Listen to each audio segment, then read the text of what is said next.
Coming up on WUFT News First at 5, Gainesville police investigating a shooting at a local apartment. What neighbors are telling us about what led to the gunfire. And hot summer-like weather continues into the weekend. WUFT forecaster Gancarz-Davies is tracking the front that will tame the heat. Peters Gymnastics won their regional meet last night and punched their ticket into the championship for the 4th straight year in a row. First at 5 starts right now. First at 5. From the University of Florida's College of Journalism and Communications, you're watching WUFT News. We're following 2 breaking news stories this evening. The first is the shooting investigation in Southeast Gainesville. This is First at 5. I'm Bianca Smith. And I'm Noelimary Suarez. Police have been at Tiger Bay Apartments for much of the day. Let's get right out of WUFT's Sarah Howard live at the complex. Sarah, investigators haven't released many details about the shooting. The Gainesville Police Department responded to a call at 11:40 this morning regarding a shooting right here at Tiger Bay Apartments. Officers and detectives are currently on scene. I spoke with neighbors who say the victim was a male and that he was shot in the head.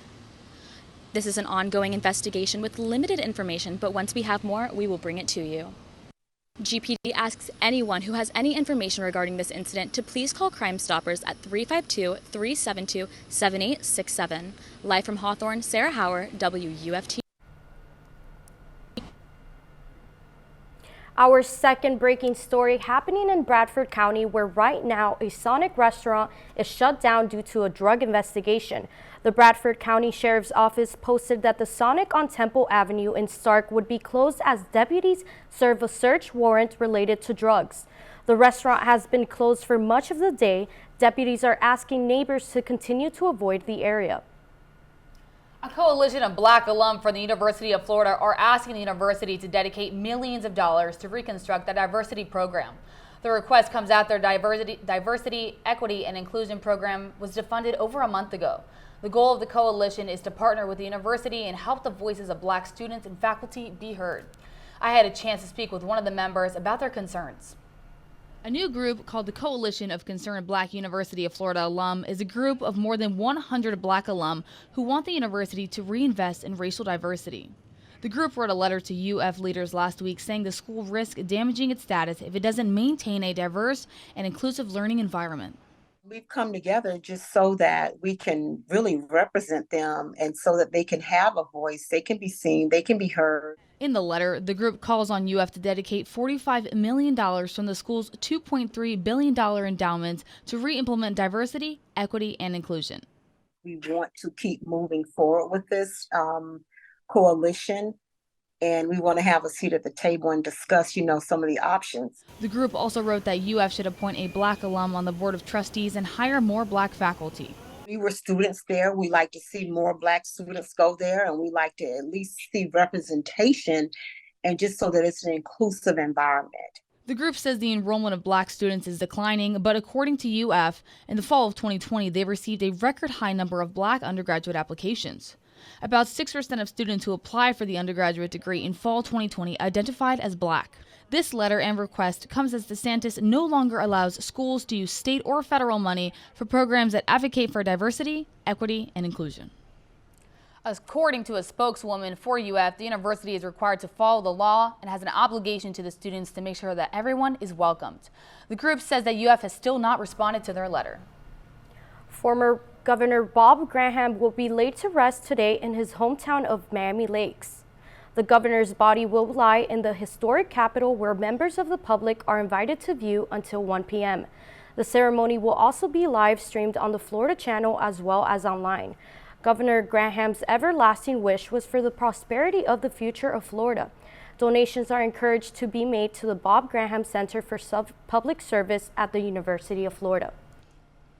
Putnam County lost one of their most beloved sergeants this week. Sergeant Doug McRae passed away at the age of 67 this past Wednesday.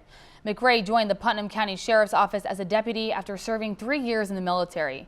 He played a key role in developing the school's resource program, building relationships between youth and law enforcement, focusing on youth crime prevention, and ensuring the safety of many children.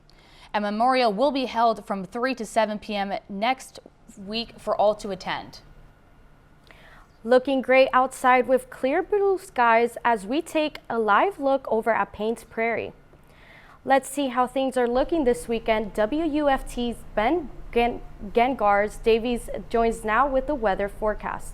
Yes, Noelimary, those blue skies over Payne's Prairie may be beautiful, but they are also hot. Current temperatures here in Gainesville are in those upper 80s, currently 87 degrees, just short of that 90-degree mark that we were projecting for. Not quite hitting that record high that we were considering might occur earlier this week. Crystal River Cam is showing those same blue skies as Payne's Prairie, and again, those same hot temperatures. So it's very nice outside, but you're going to want to make sure to be wearing lots of sunscreen so you don't get burnt, especially coming up Earth Day tomorrow. Our evening planner has a temperature dip from those upper 80s to those upper 60s just by 12 a.m. And we also have some fog coming in, so you'll want to be careful as you move into the morning. Looking ahead, we're going to have that fog coming in, and I'll let you know how these hot temperatures are going to be changing as we have some incoming storms coming up. A Marion County man convicted of drug trafficking is now wanted after prosecutors say he didn't show up for his day in court. Law enforcement is now looking for 43-year-old Cordell Dempsey. Thursday, Dempsey was convicted of drug trafficking. In September of 2022, a joint task force identified Dempsey as a drug dealer of an overdose. He was caught in an undercover drug buy and seen throwing away what was determined to be fentanyl. Officials have now issued an arrest warrant for him to be brought to court for sentencing. First Lady Casey DeSantis announced new resources for Florida students and parents to strengthen the resiliency of their education. The Resiliency Florida initiative was launched in February of 2021 with the mission of equipped with the skills to overcome life's challenges. In addition to this, she announced Florida parents and grandparents now have the opportunity to be in school resiliency coaches. This first-in-the-nation opportunity offers coaches a $150 stipend upon completing the 1-hour training and volunteering practicum. Secretary John Davis attributes his harsh upbringing and the love his parents and grandparents provided him to commitment to these students. It's our responsibility to make sure that we instill into our kids and into this younger generation the things that we know that has created the opportunities for us Training to be where for we are parents today. and grandparents interested will be available this summer, with practicum hours beginning in the fall. A driver was pronounced dead in Columbia County after striking head-on into a tree. At 1:30 p.m. yesterday, the 60-year-old man was traveling north onto Turner Avenue near Parks Drive. After leaving the roadway, the front end of his car struck into a tree. First responders found him dead at the scene. A Florida nonprofit food bank joined forces with students from a Gainesville leadership program to host their monthly food drive. Dozens of cars lined up in a wait to receive a food box. Fresh produce and non-perishable canned goods are just some of the many items in each box. FarmShare and Project Youth Build have hosted monthly food drives for the last 10 years. On average, they feed over 700 families. This unique partnership encourages Project Youth Build students to engage in service projects on a mission to help families in need. We hope to kind of stabilize families that are in need of help, and we also kind of reach out to a lot of community that didn't know about Project Youth Build that might want to use our resources for them. So it's a really good way to kind of make that connection with the community. Project Youth Build's community engagement coach Sarah Mills hopes to continue working with the students and the community in daily service projects. Marion County is asking for your help to provide feedback on their rezoning plans. The Tuesday meeting held by the Board of County Commissioners covered the general rezoning process. The board is relying on stakeholder input to make a decision regarding the specific rezoning plans. The meeting is available for review on the MCPS YouTube channel. And here's a live look from our DOT camera. Starting at 8 p.m., motorists are advised to slow down along the northbound I-75 and southbound I-75 north in Marion County. Expect traffic as Florida Highway Patrol is stopping vehicles for Duke Energy to remove a fiber optic cable, as well as on State Road 326 and the on-ramp to County Road 318. Traffic will be released once the work is complete. Coming up on First at 5, Florida will soon play host to a presidential visit. And Gators fans travel to Texas to support the gymnastics team ahead of their championship meet.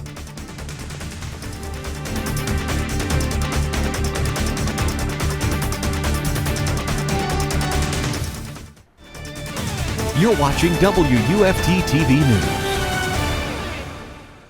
President Joe Biden is paying a visit to Central Florida next week. The president will be traveling to Tampa next Tuesday. The details of his trip are still unknown. The visit comes as polls for the 2024 election shows Biden trailing behind the Republican adversary, former President Donald Trump. FAU and Main Street Research released a poll of Florida's support towards each candidate. Trump showed to have 50% support from registered voters and Biden with 42%, while Republicans have about 890,000 more registered voters. Democrats hope the court's rulings on abortion will impact races across the ballot in their favor.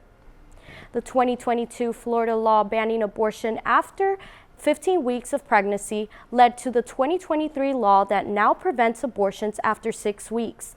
The new law will go into effect May 1st. However, a proposal was passed for the incorporation of abortion rights in the Florida Constitution to be placed on the November ballot.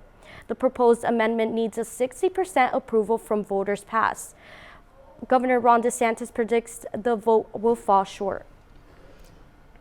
Alachua city leaders are looking for volunteers to help with an annual cleanup event. Alachua's Great American Cleanup is on May 4th, starting at 8:30 in the morning. Volunteers of all ages are encouraged to participate as there will be projects for a wide range of different skills. Breakfast and lunch will be provided for all volunteers, and event organizers will bring all the cleaning tools you'll need. If interested in volunteering, neighbors should meet at City Hall bright and early at 8 a.m. The city of Ocala is inviting you and your family to come celebrate Arbor Day. Earth Fest will be taking place in Tuscaloosa Park. This family-friendly event will consist of tree giveaways, youth fishing derby, rock wall climbing, and more. The fun will begin at 10 a.m. and last till 2 p.m. For more information on the event, you can go to Ocala City website.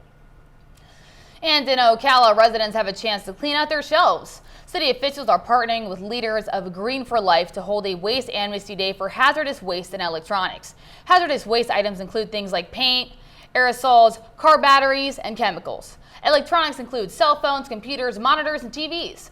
Waste collectors don't normally collect these things at trash pickup. Residents can take advantage of the opportunity Saturday from 8 a.m. to 1 p.m. at Northeast 14th Street and Northeast 8th Avenue. And although it's been quite hot these past couple of days, that might be changing as we have a storm system coming through this weekend. I'll time that out for you after the break.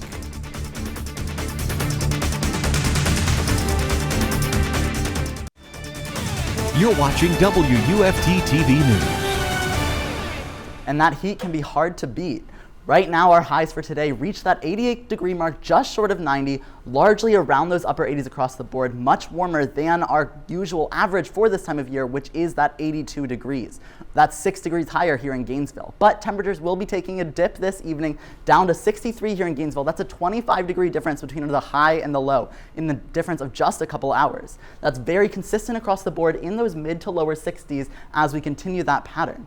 Now, tomorrow morning with that cool down comes some fog. Around 7 a.m., the visibility along the I-75 corridor is going to be 0.1 miles, so you won't be able to see very far and you'll want to be very careful. As that dissipates around 9 a.m., you'll have much more visibility continuing into the day. Tomorrow is Earth Day, looking at our hour by hour for Saturday. Those early morning temperatures in those lower 60s, but quickly climbing through the 70s, through the 80s, up to just short of 90 degrees around 4 p.m. It's a little bit of cloud coverage coming in that evening, but you're still going to want to make sure to wear sunscreen if you're spending the day outside, perhaps at Paynes Prairie to celebrate Earth Day. For Sunday, those highs are going to be hot as well, 86 degrees here in Gainesville, and in those mid-80s pretty much throughout our region. Luckily, there will be cloud coverage, but still you'll want sunscreen for safety. Now, we didn't hit any records this weekend, but those hot temperatures might have made you think we were going to. But the record for Friday was 94, 94 for Saturday, and 95 for Sunday. So we were coming in short despite being warmer than that normal temperature of 82 degrees. Looking at our muggy meter, you can see those hot, muggy temperatures on Saturday and Sunday, making it feel even hotter than it is. But we have this dip coming in on Monday and Tuesday, getting us down to even pleasant conditions. This is due to this storm system that's going to be coming through our region.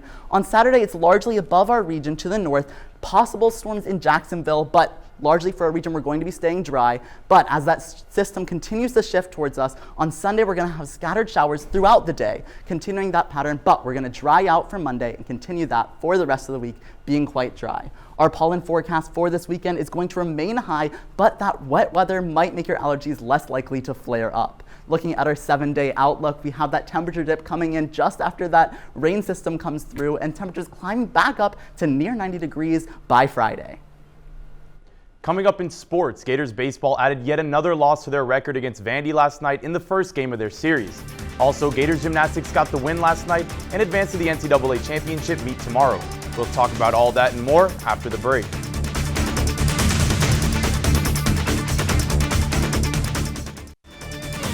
You're watching WUFT-TV News. Happy Friday, I'm Daniel Haviv. Let's talk some sports. Gators gymnastics won their regional meet last night, moving them to the championship round of nationals. WFT's Jamie Goldman is live in Fort Worth, Texas. Jamie, the Gators are no strangers to competing at the big stage. They say everything's bigger in Texas, and it doesn't get bigger than this for Florida Gators gymnastics, advancing to the final round of the NCAA Nationals after a stellar all-around performance on the semifinal round on Thursday. How about it's a great day to be a Gator. It's always a great day to be a Gator. The name of the game for Florida Gators gymnastics all season long has been consistency, and that shined through in the semifinal session on Thursday. A strong performance on the floor and on the vault, paired with some early mistakes from Oklahoma and Alabama, put the Gators in a position to advance after the second rotation. However, Leanne Wong says they tried not to get ahead of themselves and start looking at the scores other schools were posting. Yeah, I did kind of hear the crowd and kind of could tell that mistakes were happening. But Jenny always tells us to control the controllables, so we stayed focused on the Gators and kept going to the end. The Gators stayed steady on the bars and the beam to eventually post a good enough score to advance to the championship round. Florida's overall score of 197.875 was their fifth best score at nationals in program history. Leanne Wong took home some hardware herself, being named co-national champion on the bars. The season comes down to one final meet tomorrow, where Florida has the chance to be crowned champions for the first time in nearly a decade. The Gators will be joined by number 2 LSU, number 3 California, and number 5 Utah in the championship round. The meet is scheduled to begin tomorrow at 4. Live from Dickies Arena in Fort Worth, Texas, Jamie Goldman, WUFT Sports. And the gym's team's success is fueled by passionate fans, no matter where the Gators are in action. WFT's Ben McLeish talked to parents and fans about their excitement and expectations for nationals. For the fourth straight year, Gators gymnastics advanced to the NCAA National Championships in Fort Worth, Texas. The families of some of Florida's most impressive athletes made sure to come out and support the Gators as they pursue another championship run. Family and friends swarmed outside the Omni Fort Worth Hotel Thursday to give their favorite Gator gymnasts a proper send-off. Leanne Wong's parents, Marco and Bee, traveled from Kansas City to see their daughter compete in her third straight NCAA championship. And they believe this is the year that Florida can win the whole thing. For the past 2 years, since Leanne was a freshman and sophomore, we only like a 10th away for a national title. So since this year, we have a lot of freshmen, a young team, but they have been underdog all seasons. But I believe that they can get it out here and win national. There were fans that echoed Ding's sentiments. Christopher Wynn, Victoria Wynn's cousin, is back in Fort Worth after the Gators finished runner-up in last year's tournament. Last year, I felt like we had a good chance to make it. And this year as well, I feel like the team's pretty well equipped to even make a run for the national title. The families say they will be cheering on the team as they take the floor on Saturday. Success is nothing new for the Gators gymnastics program, with over 40 nationals appearances in the team's history. But that has not stopped Gator Nation from coming out and showing support for this year's team. From Dickies Arena in Fort Worth, Texas, Ben McLeish, WUFT Sports. Gators baseball is back in the losing column after a 10-5 loss to Vandy in the first game of their series. Florida opened up the game with a lead up until the third inning and a tie through the fourth. It was in the fifth inning, though, where Vandy took control. They earned 5 runs compared to the Gators' 0. Jack Caglione hit a home run in an 8th straight game, which is a program record. Game 2 of this series is tonight with first pitch at 7 p.m. And sticking on the mound, Gators softball starts a weekend series against South Carolina tonight. The 10th-ranked Gators are coming off a series loss at Missouri last weekend. They had no midweek game this week, so this gives the team extra time to prepare for the Gamecocks. Florida will look to add to their 35 wins on the season with first pitch slated for 6 p.m. And one final note, the Miami Heat will take on the Chicago Bulls in a win-or-go-home play-in game tonight, but the Heat are without star player Jimmy Butler due to injury. Well, someone from South Florida, all I'm going to say is that the Heat better win. As a Miami girl, I have to agree, Bianca. And how's the weather looking, Ben? Well, Miami Heat may be winning, but the Heat will definitely be here in Gainesville, with our temperatures being quite high as we continue that, except for that dip on Monday. Thanks for joining us. We're back here tomorrow for another edition of First at 5. But your North Central Florida news is always on WFT.org and all our social media platforms. We will see you here on Monday. Have a good night.